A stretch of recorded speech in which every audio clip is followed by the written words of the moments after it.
Le consommateur se projette dans sa consommation. Il est toujours aussi exigeant et de plus en plus regardant.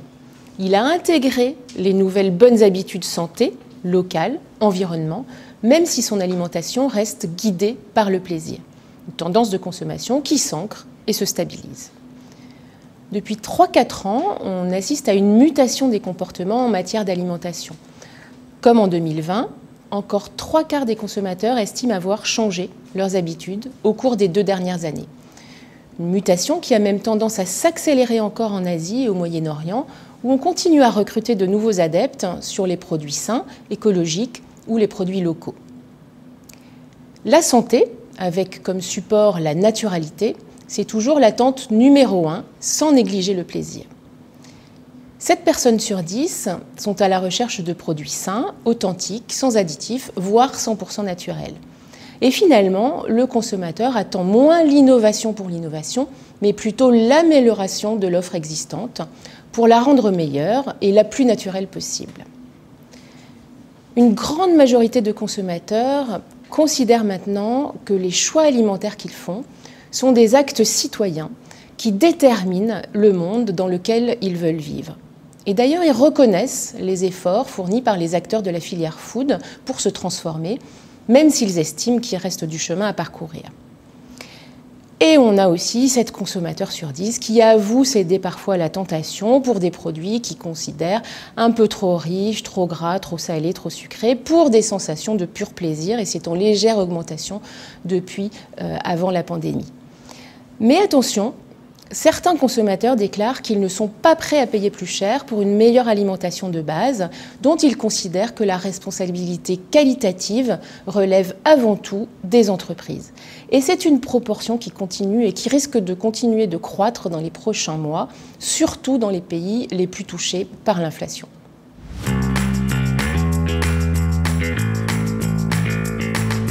Donc en matière d'offres, on assiste à une vraie radicalisation des promesses. Que ce soit des promesses plaisir, on a plus de sensations, des goûts plus forts, des produits plus sophistiqués.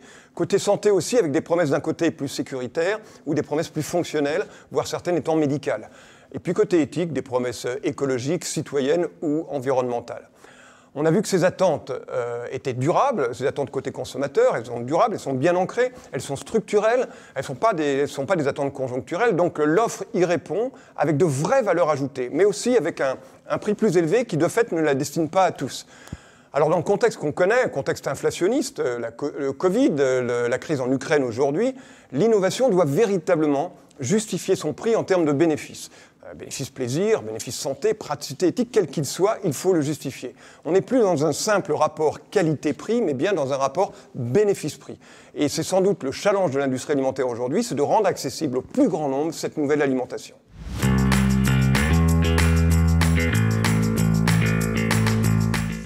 Le mot-clé qu'il faut retenir, c'est le mot nomadisme.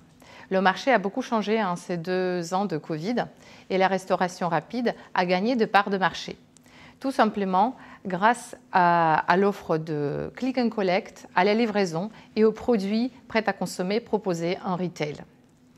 NPD Group travaille sur ces marchés de la restauration dans les 13 pays du monde, couvrant ainsi 60% de toutes les dépenses mondiales en restauration.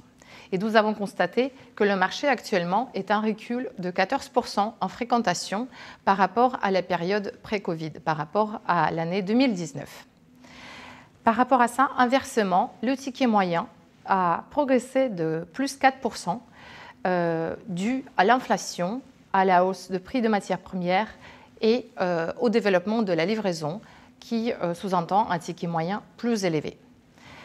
Un autre élément à noter également, c'est le télétravail qui a transformé le marché, sachant que maintenant les cantines ne comptent que 60 à 70% de leur fréquentation de pré-Covid. Finalement, pour terminer, la restauration, qui actuellement sort de la crise, se cherche pour construire un nouveau modèle hybride en prenant le meilleur de 2 mondes, de la restauration rapide et de la restauration à table.